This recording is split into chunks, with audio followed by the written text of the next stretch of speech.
Hey guys, this is my once again from Geopackage. In one of our previous videos, we discussed Geopackage for manipulating vector data. If you are yet to see that video, please check the description box below for the link. For today, we'll be looking at Geopackage for manipulating raster data. Without further ado, let's get right into it.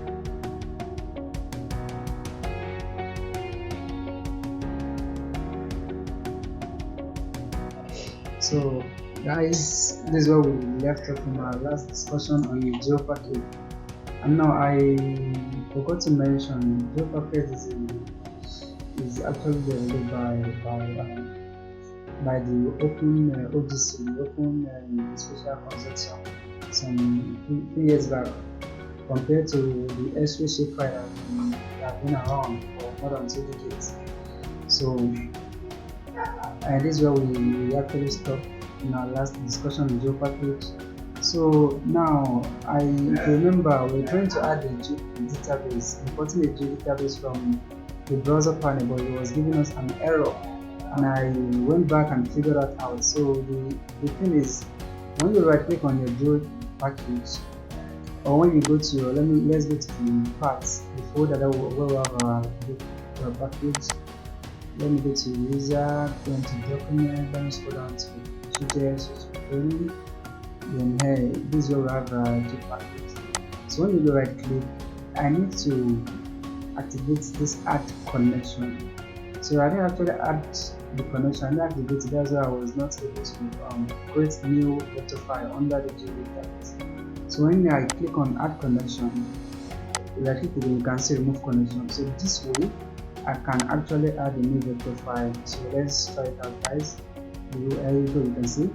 Like I said, the Geopackage works just like the database. So here, the file name, this value is specified like the native. So the file name here, probably I want to add another polygon file, like a beautiful print. Let me just say building footprint.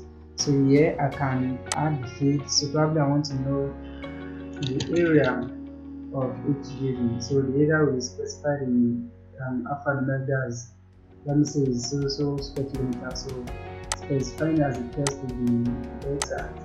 So we can add that. So now we need to specify the geometry. Of course, the building footprint is a polygon feature.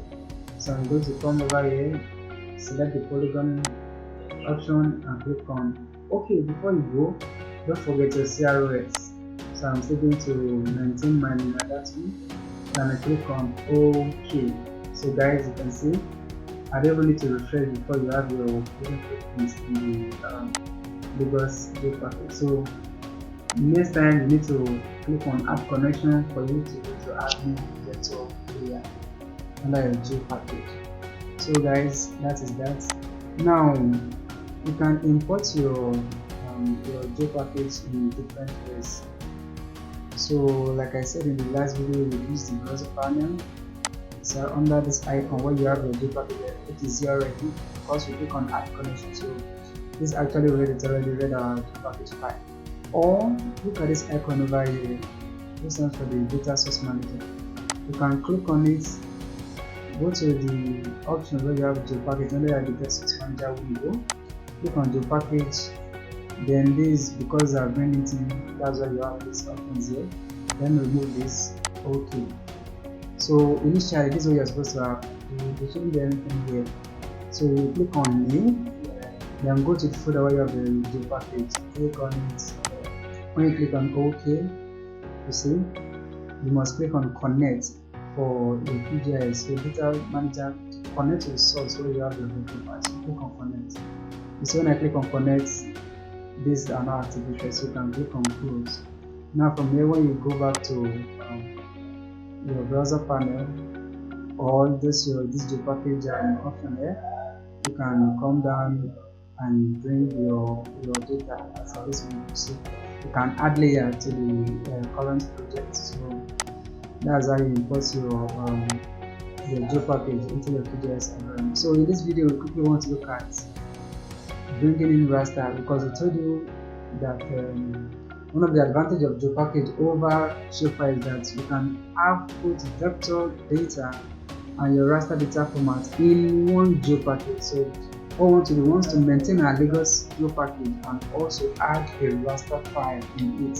So we have a raster file that serves as our base map here, which is the open street map. Let me go to the layer. And this is the open street map. So this open street map, now let's assume we want to add it into the Geopackage. So probably you want to send the folder as it is to someone else to continue working on your data. So you can right click on this, then come to export. You use the save as option. Now this is where you specify your Geopackage format. So you click on that button, then click on Geopackage. Now where do you want to save this raster data? So you need to specify your Geopackage data itself. So I need to go back Lagos, and there's a package here. So let me click on Lagos and click on save. Don't forget, what is the layer name? This is an open street map. So now what company am I specifying? I stick it with the mirror. Then from there you can click on OK. Click on OK. Now how do we know? You can see on your layer panel the added vector file or the package has been added to our QGIS environment under the layer panel. So you can remove this one, remove, then you can zoom to this particular data, which is a raster file. Zoom to layer. You can see a raster file. So you need to zoom in to your area of focus, area of interest, which is Lagos. So I can just use my zoom in option, then highlight my area of interest. So because it's a raster file, the rendering can actually take some time. I don't know what's going on. But this way, let's go to our browser panel. Now if you click on your refresh button, you should have your raster file under your Lagos Geopackage. Okay, Lagos. Now this is here you go, guys. So now you have your raster file under your Lagos Geopackage. So you can see the options. So you have the option of adding both your vector file and your raster file under your Geopackage. So guys, don't forget, Geopackage has a lot of advantage over your shapefile. I told you before that your shapefile can only save the vectors into different files. You have to save your point file differently. You have to save your linear data differently. You have to save your polygon picture differently. And each of these different pictures has like 4 or 5 different extensions. That's shapefile for you. And again, like I told you earlier, for your shapefile, it can only support 10 characters as your column header, because under your attribute table you are trying to specify the attributes or characteristics of your data you are actually working with. But for your shapefile, you can't specify more than 10 characters for your heading. So let's assume you want to have a detailed description of the file. So maybe you can't do that because you are limited just only to 10 characters. But the Geopackage actually overrides because it is limitless. You can actually specify your detail or description as long as you want. So that's one of the advantages of Geopackage over shapefile. And again, like I told you, Geopackage actually contains different geometry in one file. Just one file, you have your raster file, your vector file where you can have put your point, your line, your polygon in just one Geopackage. And again, in terms of size, you can't export a vector layer with more features that may exceed 2 gig in a shapefile. 2 gig in a shapefile. But in your Geopackage, there is no limit to the file size it can actually handle. So guys, these are some of the advantages of actually trying to use the Geopackage over the shapefile.